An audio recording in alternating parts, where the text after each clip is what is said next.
Hi മക്കളെ, ഞാനിതിപ്പോൾ കടയിൽ പോയി വന്നതാണ്. കടയിൽ പോയിട്ട് വന്നത് സാധനങ്ങൾ മേടിക്കാൻ പോയതാണ്. നമ്മൾക്ക് ജീവിതം മുന്നോട്ട് പോകണ്ട മക്കളെ, എന്തെങ്കിലുമൊക്കെ വേണ്ടേ. അപ്പോൾ അത്യാവശ്യം ഇപ്പം അടുത്ത് വേണ്ട സാധനങ്ങൾ വാങ്ങിച്ചു. ഇത് കൽപ്പൂരം കഴിഞ്ഞിരിക്കുകയാണ്. അപ്പോൾ പൂജയ്ക്ക് കൽപ്പൂരം വാങ്ങിച്ചു.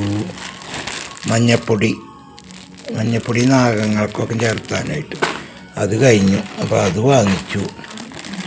പിന്നെ ഈ എണ്ണ കൊണ്ടൊന്നും ഇവിടെ നടക്കില്ല. ഇവിടെ കിലങ്കണക്കിന് എണ്ണ വാങ്ങണം കത്തി കഴിയണമെങ്കിൽ. ഇതിവിടെ വരുന്ന ഒരു മകൻ ചൊവ്വാഴ്ച വിളക്ക് കത്തിയണ സ്വാമി എന്ന് പറഞ്ഞിട്ട് ഇതുപോലെ ഒരു എണ്ണ കൊടുന്ന് തന്നു. അപ്പോൾ പിന്നെ ഇവിടെ എണ്ണ തീർന്നപ്പോൾ ഞാൻ എണ്ണ എടുത്ത് കത്തിക്കുകയും ചെയ്തു. അപ്പോൾ ഞാൻ കുട്ടി ചൊവ്വാഴ്ച എന്ത് വിചാരിച്ചിട്ട് തന്നേന്ന് അറിയില്ലല്ലോ. അപ്പോൾ ആ ഒരു എണ്ണ മേടിച്ചു നാളെ ചൊവ്വാഴ്ച കത്തിക്കാൻ വേണ്ടിയിട്ട്. നമുക്ക് അവരെന്ത് വിചാരിച്ചില്ല എന്നുള്ളത് നമുക്കൊരു ഭയഭക്തി ഉണ്ടല്ലോ. നമ്മൾ ഭഗവതി വിശ്വസിക്കണവരല്ലേ, നമ്മൾ കള്ളത്തരം ചെയ്യാൻ പാടില്ല. അല്ലെങ്കിൽ ഇപ്പോൾ ആ കുട്ടി അറിയാൻ പോകണില്ലേ ഞാൻ അത് കത്തിച്ചു മോനെന്ന് പറഞ്ഞ കുഴപ്പമൊന്നുമില്ല. പക്ഷെ അതിനൊന്നും എൻ്റെ മനസ്സനുവദിക്കില്ല. അപ്പോൾ ഞാനത് ഒരു കുപ്പി എണ്ണ അത് വാങ്ങിച്ചു. നാളെ ആ മകന് വേണ്ടി കത്തിക്കാട്ടോ.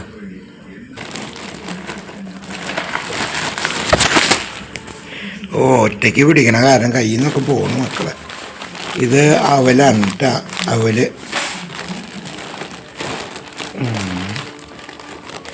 ഇത് മുന്തിരി,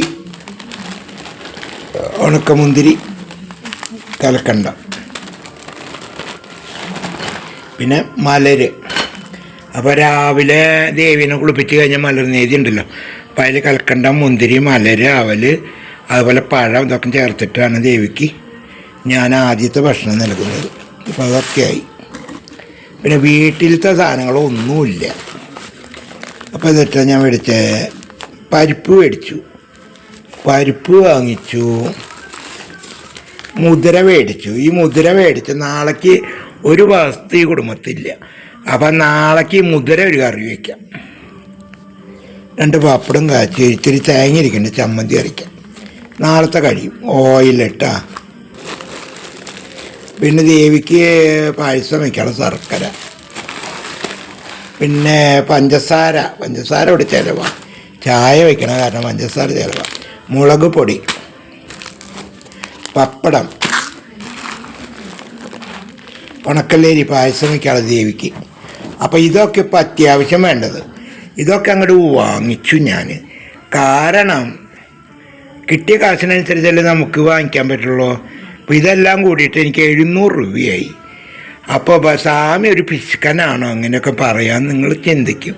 പക്ഷെ സ്വാമിയുടെ കൈകൾ മാത്രമേ ഇതിലുള്ളൂ. വേറെ പുറത്തുനിന്നൊരു വരുമാനം ഇതിലേക്ക് വരാനില്ല. സ്വാമിയുടെ കയ്യിൽ കിട്ടുന്നത് കൊണ്ട് വേണം സ്വാമിക്ക് ജീവിച്ച് മുന്നോട്ട് പോകാൻ. മനസ്സിലാവുണ്ടോ? പിന്നെ വയസ്സായ ഒരു അമ്മയുണ്ട്. അതിൻ്റെ പെൻഷൻ ഇപ്പോൾ 3 മാസമായിട്ട് 100 രൂപയാണ് മാസം വരുന്നത്. എന്ത് പെൻഷനാണെന്ന് എനിക്കറിയില്ല. ഇവിടെ ഭരിക്കുന്നവരോടൊക്കെ ഞാൻ പറയുന്നുണ്ട്. ഇനി എൻ്റെ വയസ്സായത് അമ്മേനെയും കൊണ്ട് ഞാൻ കൊടിയും പിടിച്ച് കളക്ടറേറ്റിൽ ഇരിക്കേണ്ടി വരുമെന്ന് എനിക്കറിയില്ല. അല്ലെങ്കിൽ അയ്യന്തോള് കോടതിയുടെ അവിടെ ഇരിക്കേണ്ടി വരുമെന്ന് അറിയില്ല. അപ്പോൾ ഇങ്ങനെ ദാരിദ്ര്യത്തിൽ എങ്ങനെയൊക്കെ ഞാൻ ജീവിക്കുന്നത്. കുടുംബം നോക്കണവർക്ക് അറിയുള്ളൂ ചിലവ്. അല്ലാത്തവർക്ക് ഞാൻ ഇത്ര തന്നില്ലേ എന്നൊക്കെ പറയാം. ഇവിടെ ഒരു കൈയും തരാനില്ല. ഇവിടെ എൻ്റെ കയ്യിൽ കിട്ടുന്നതനുസരിച്ച് ചെയ്യാനുള്ളൂ. അതല്ലാണ്ട് ഞാൻ ദാരിദ്ര്യം വിളിച്ചു പറയുന്നതല്ല കേട്ടോ. നമുക്ക് വരവനുസരിച്ച് ചെലവ് ചെയ്യുക. അത് എൻ്റെ വീഡിയോ കാണുന്ന മക്കളത് പഠിക്കണം. നമുക്ക് എത്ര വരവുണ്ട് അതിന് ചെലവ് ചെയ്യുക കേട്ടോ. മെച്ചം പിടിക്കുക. നമ്മൾ 10 രൂപ മെച്ചം പിടിച്ചാലേ നമുക്ക് രക്ഷയുള്ളൂ. ഒരു മാസം ഒരു കുടുംബം, ഇപ്പോൾ എൻ്റെ കുടുംബം എന്ന് പറഞ്ഞാൽ അധികം ആൾസംഖ്യ ഇല്ലാത്തത്. എങ്കിലും എൻ്റെ ക്ഷേത്രത്തിലെ ചിലവ് ഒരു മാസം ഒരു വിധം വരും കഴിഞ്ഞു പോകണമെങ്കിൽ. പിന്നെ കുടുംബത്തിലെ ചിലവ് കഴിഞ്ഞു പോകണമെങ്കിൽ അത് കഴിഞ്ഞാൽ പിന്നെ നമുക്ക് കറണ്ട് ബില്ല് അടിക്കണം, വെള്ളത്തിൻ്റെ കാശ്, കേബിളിൻ്റെ കാശ്, പിന്നെ കല്യാണം, പെറ്റോടം, ജനിച്ചോടം, ഇങ്ങനെ പല കാര്യങ്ങളും ഒരു കുടുംബമായിട്ട് വരുമല്ലേ. ഇവിടെ ഒക്കെ നമ്മൾ എത്തിപ്പെടണം, കൊടുക്കേണ്ടതൊക്കെ കൊടുക്കണം. അപ്പോൾ അങ്ങനെയാണ് വരവ് അനുസരിച്ച് ചിലവ് നമ്മൾ ചെയ്യുക. ഇതിപ്പോൾ കൂടിപ്പോയ 2-3 ദിവസത്തേക്ക് ഉണ്ടാവും. കഴിഞ്ഞ് വീണ്ടും മേടിക്കണം.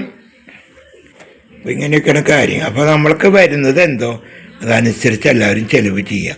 ആഡംബരമായിട്ട് സാധനങ്ങൾ മേടിച്ച് കൂട്ടുക, എന്നിട്ട് എടുത്ത് കളയുക ചെയ്യരുത്. ഇത് ഇന്നല്ലെങ്കിൽ നാളെ നിങ്ങൾ അനുഭവിക്കേണ്ടി വരും. എത്ര പറയാനുള്ളൂ. മനസ്സിലായില്ല? ഞാൻ ഇല്ലാത്തോളം നിന്നിട്ട് പട്ടിണി കിടന്നിട്ട് ജീവിച്ചവനാണ്. അതുകൊണ്ടാണ് ഞാൻ ഇത് കാണിക്കണം. നിങ്ങൾക്കൊന്നും അത് അനുഭവിച്ചിട്ടുണ്ടാവില്ല നിങ്ങളൊന്നും.